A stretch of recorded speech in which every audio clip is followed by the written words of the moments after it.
but in Aksum, the city believed to be the birthplace of Christianity in Ethiopia.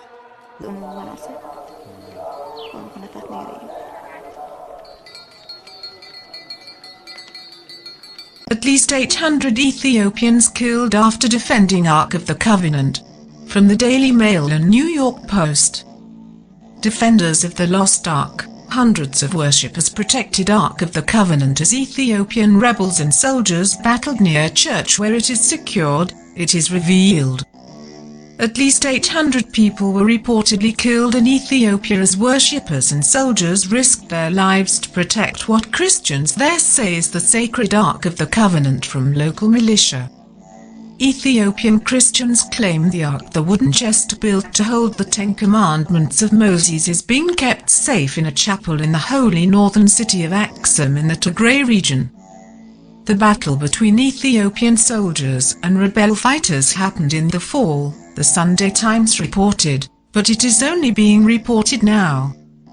When people heard the shooting, they ran to the church to give support to the priests and others who were there protecting the Ark. Jetu Maik, a local university lecturer, told the Times. Certainly some of them were killed for doing that. Little was known about the deadly siege since Tigray is cut off from the world and journalists had been blocked from entering the region. A deacon residing in Aksum told the Associated Press he helped count the bodies, gathered victims' identification cards, and assisted with burials in mass graves. He believes that an estimated 800 people were killed at the church and around the city. If you attack Aksum, you attack first of all the identity of Orthodox Tigrayans, but also of all Ethiopian Orthodox Christians. Walbert Smith, an ethno-historian who specializes in the region, told the AP.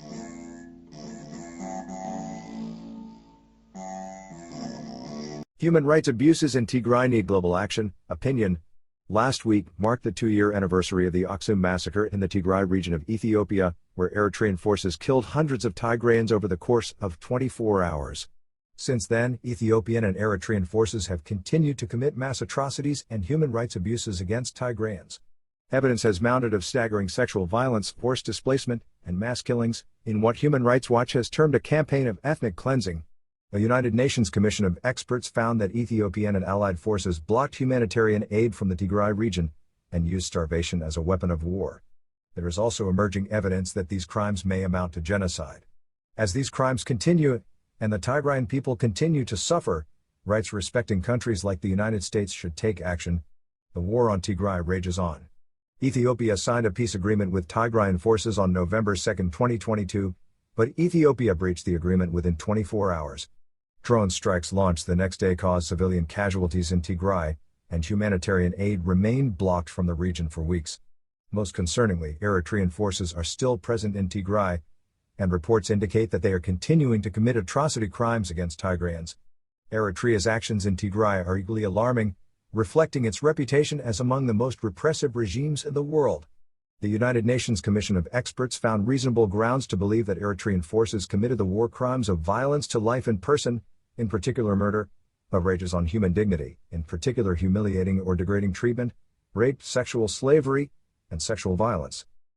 Not only are Eritrean forces continuing to commit sexual assaults, killings, massacres, and property looting in Tigray, their presence is escalating, with reports of Eritrea deploying additional troops to the region over the last month. Other authoritarian regimes, including Turkey, have been implicated in the conflict as well. The leaders of the free world should respond. The U.S. canon should impose targeted Magnitsky sanctions on Ethiopian and Eritrean officials who bear responsibility for these crimes. Other countries with similar legislation canon should do the same. The Biden administration should also allow displaced Tigrayans to seek refuge in the United States and encourage its allies to do the same. Since the outbreak of the conflict in Tigray in November 2020, over 65,000 refugees have been stranded in horrendous conditions in Sudan, while over 2 million are internally displaced within Ethiopia. The United States should also make a public determination on the question of genocide. In September 2021, the U.S. State Department launched a legal review to determine whether the crimes amount to genocide against Tigrayans. In December 2021, the review was shelved as peace negotiations were ongoing. Now that the peace agreement has been signed, and crimes against Tigrayans have continued, the genocide determination should be reopened and made public. This will be critical to prevent impunity. We cannot be misled by the recent peace agreement into thinking that our work here is over. 2 years out from the Aksum massacre, and the very same Eritrean forces that committed atrocities in Tigray are still present and wreaking havoc in the region. There is no peace.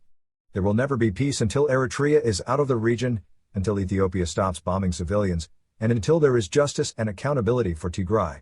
Sarah Teig is an international human rights lawyer. Enes Kanter Freedom is an NBA player and human rights activist.